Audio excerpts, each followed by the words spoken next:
In our last video, we got our DIY truck camper on the Gladiator to see how everything would fit and to take a test drive. Unfortunately, due to bad latches, the roof came off and smashed on the highway behind me. In this video, we're rebuilding the roof and moving forward with some of the most important details of this build, the support struts and the corner pieces that enable the pop-up roof.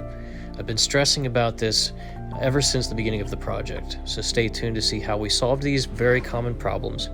I'm Randy, this is my son Jordan, and we're building our own hardshell pop-up truck camper. So hit that like button, subscribe, and turn on notifications, and let us know if you have any questions about the build. Hopefully you'll find this helpful and maybe avoid some of our mistakes. All right, got it tore down. So I was actually able to salvage this front 2x4 here. Need to redo the skirting on both sides, this one and the other side. We need a new 2x4 on the back, new skirting there.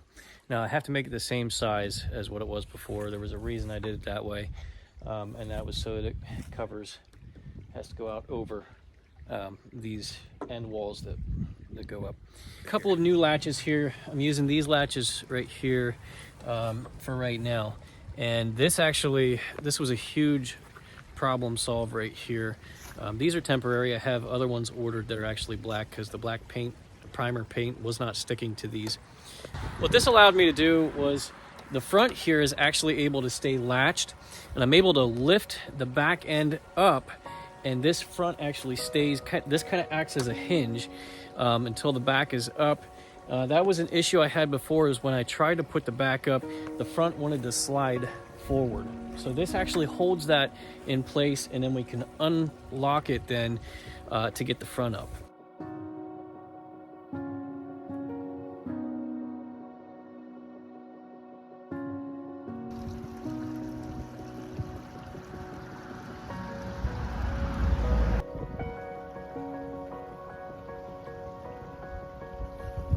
Something else people have been asking about is these gaps here on the edges. This gap has to be here in order for the sides to fold down, the top and the front and the back to fold down.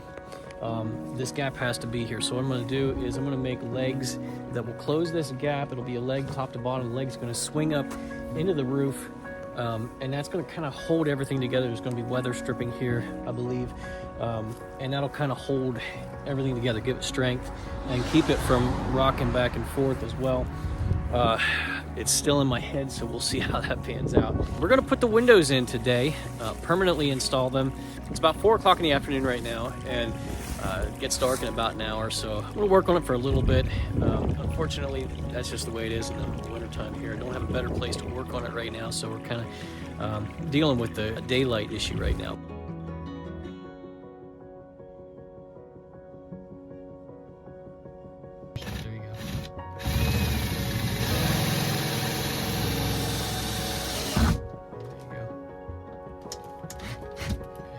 That screw tight so it doesn't spin. All right, we got windows permanently installed. That's gonna be it for tonight. We're about running out of light here.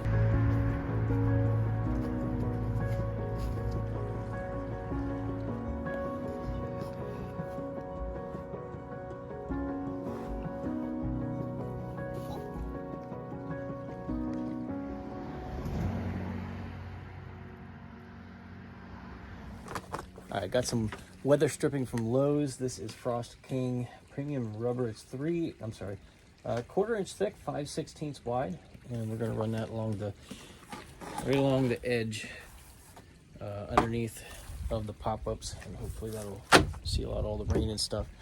Rained the other day, and it did leak, so I actually had to take out this window. It wasn't quite sealed properly up on the corner here, so I took it out and put some more of this stuff around there and seal that up nice and tight, so hopefully the window won't leak now. Of course, we do have these gaps here yet, and you can see on the other side in the corner. I got to close them up yet. Going to build the legs here sometime soon. So I got to close that up. But weather stripping is going to go along the bottom, and hopefully that's going to keep all the water out. Water right now is getting down into the corner here, so I'm going to do something about that as well. I think I might actually cut some drains in this section so that if it does get wet, I'm going to paint it, seal it up, and then if it does get wet, water can run to those drains then. Fingers crossed, that's the plan as of this moment.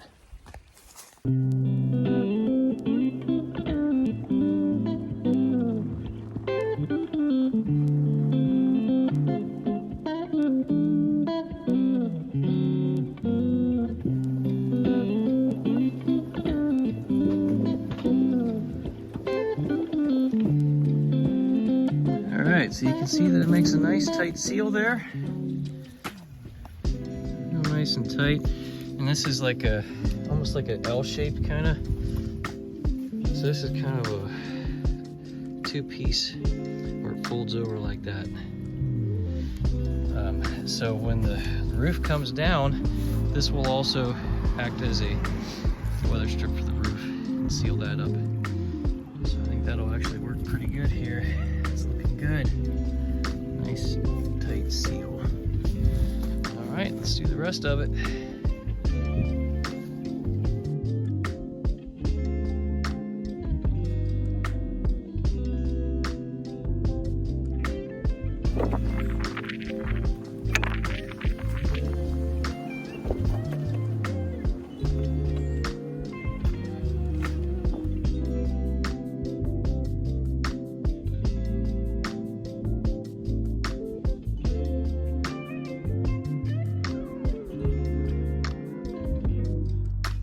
So what I did was I took some barrel locks right here and put the wall up, push out on it, and that barrel lock slides down into place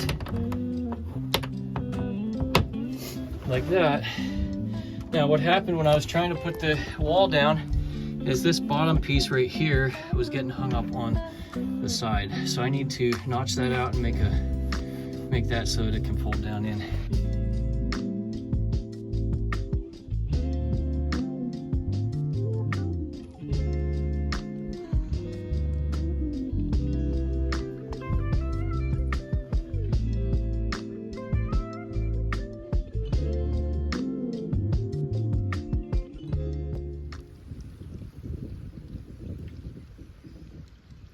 So I ended up separating these, this weather stripping here, got one strip on top, one on the bottom lip here, and that's how it had to be. When it was folded over the side, the top could not close, it didn't have enough room, and so I separated them, and that's working out well. I think I may have to glue them on a little bit better because the sticky on the bottom here, when I pulled the top up earlier, it was actually pulling this weather stripping off, so I may have to re-secure that with glue, but I'm liking how that is set up right now. It just rained the last few days, and so you can kind of see some of the wetness on here, but that sealed everything out. Everything was sealed up nice and dry, so I like that. This is the key to the whole roof build right here, the corner pieces. I made them 24 inches wide and 26 inches tall to accommodate our 2-foot pop-ups. These corners are what give the needed stability until the walls are deployed. Without these pieces, it is extremely sketchy and almost impossible to set up the roof without it leading to immediate catastrophe.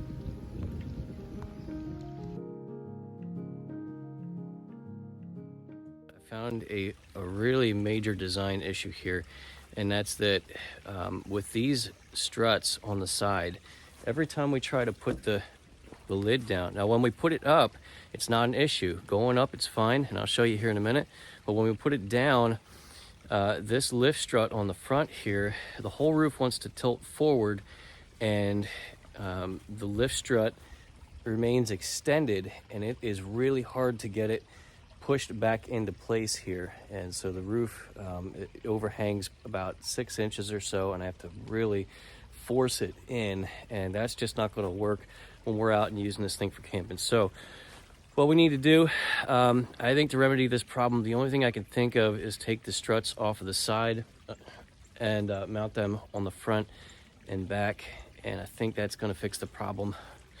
At this point, it's just trial and error, so that's a lot of this project, just trial and error, inventing stuff and seeing what works, what doesn't. So, you know, obviously we're gonna have to fill some holes here once we get those off the side, but it is what it is, and we're gonna move forward.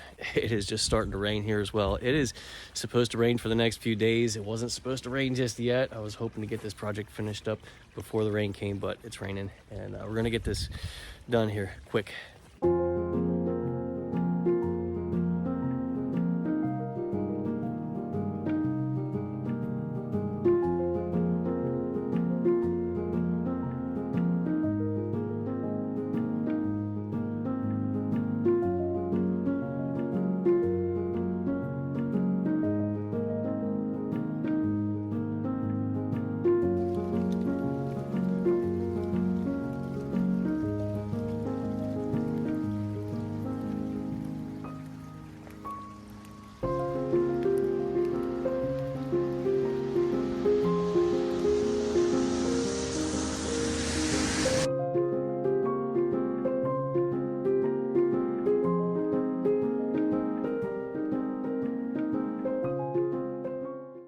All right, there it is.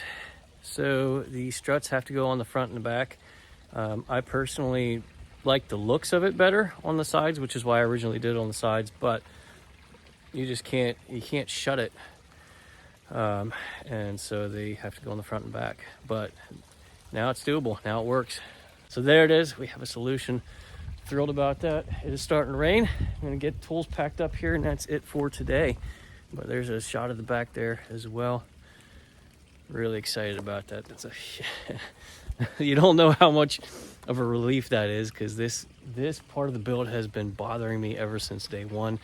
The whole roof and supports and all that, because all the stuff I see on YouTube, that everybody runs into the same problems, but that makes it doable.